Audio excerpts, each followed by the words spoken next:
Alhamdulillah kita telah menyelenggarakan acara ini dari kemarin sampai dengan hari ini, dan alhamdulillah berjalan dengan lancar, silaturahim, halal bil halal, dan komunikasi kita sampai saat ini. Saya teringat dengan sebuah kisah ya. Pada suatu hari ketika Islam sudah berjaya, artinya sudah terkenal di mana-mana, sudah meluas, otomatis banyak dari suku-suku, daerah-daerah, kabupaten pedalaman dan seterusnya ingin bertemu dengan Nabi Muhammad SAW. Ada satu kafilah bersama rombongannya dari tempat yang jauh, mereka ingin bertemu dengan Nabi Muhammad ya. Mereka rindu ingin bertatap muka langsung.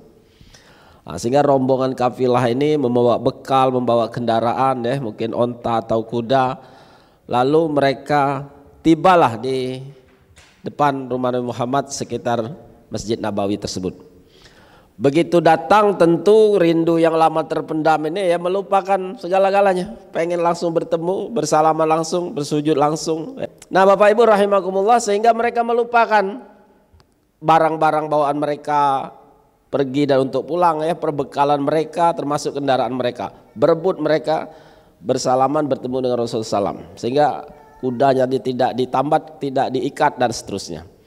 Nah melihat itu ada seorang sahabat, ada seorang dari rombongan mereka tadi, dia tidak ikut berebut masuk, tapi justru orang masuk semua, dia mengikat kendaraan mereka tadi, onta diikatnya, kuda diikatnya kan, jangan sampai nanti mau pulang hilang ini ya, berlari, diikat.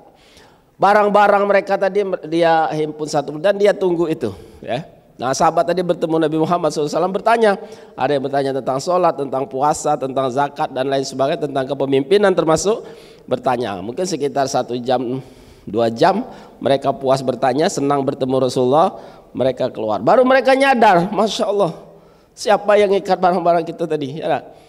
Untung ini udah rapi, tadi kita lupa ya, saking rindunya dengan Nabi Muhammad SAW. Terkejut mereka. Nah ternyata ada seorang pemuda ya yang menunggu di situ. Mereka sangat berterima kasih.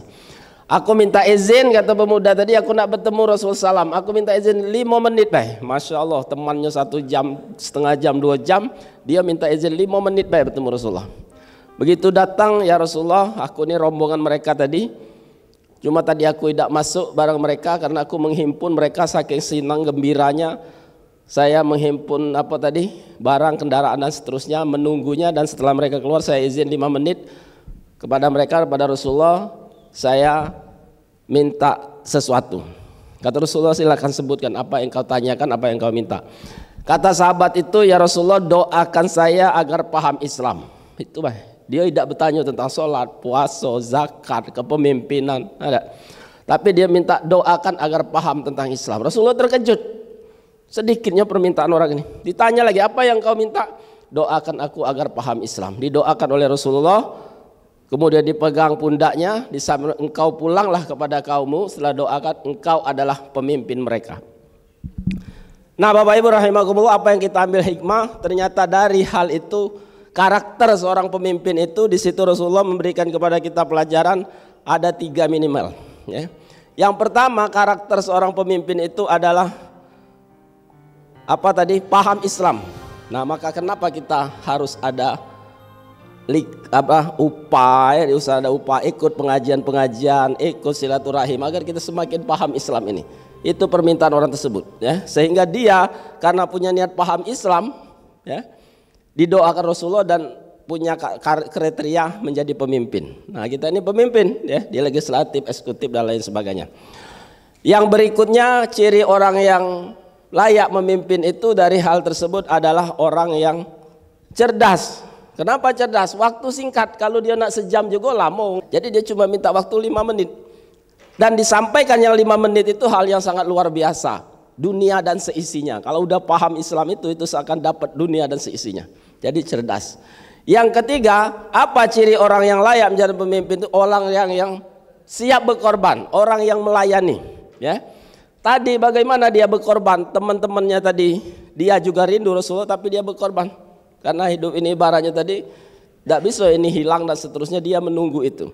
Dan dia tidak mengikuti perintah, tidak musyawarah segala macam karena temannya tadi terkejut buktinya ya. Artinya kita juga bagaimana peduli dengan yang lain, walaupun mungkin tidak ada di ADRT tadi yang disampaikan tertulis itu ya, tidak ada di SK, tapi sikap peduli ini harus kita utamakan, sikap melayani dan sikap berkorban ya.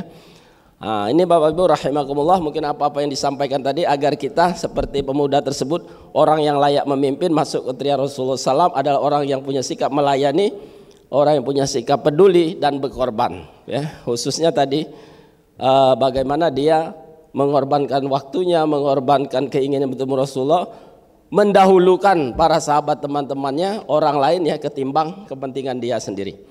Nah itu saja Bapak rahimakumullah, mudah-mudahan kita semakin peduli, diberi hidayah oleh Allah ya, peduli dengan struktur calon terpilih ini ya, peduli dengan kader-kader, termasuk peduli dengan lingkungan sekitar dan seterusnya, peduli dengan kepentingan-kepentingan rakyat ya, yang kita perjuangkan, kita bela. Nah mudah-mudahan kita rahimakumullah semakin diangkat derajat kita di sisi Allah Subhanahu wa taala dan dibalas pada gilirannya kita di surga Allah Subhanahu wa taala. Sekali lagi kami ucapkan terima kasih Pak Ibu yang pergi dari jauh ya, pulang datang ke sini, dan bawalah aura kemenangan itu, kebahagiaan itu kembali ke kampung halaman masing-masing.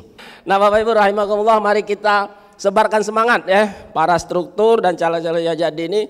Banyak masalah di dunia ini, jangan kita juga seakan-akan kita penuh beban masalah. Percayalah bahwa setiap kesulitan pasti ada kemudahan. Innamal usri usra fa inna ma'al usri yusra. Setiap ada kesulitan ada kemudahan.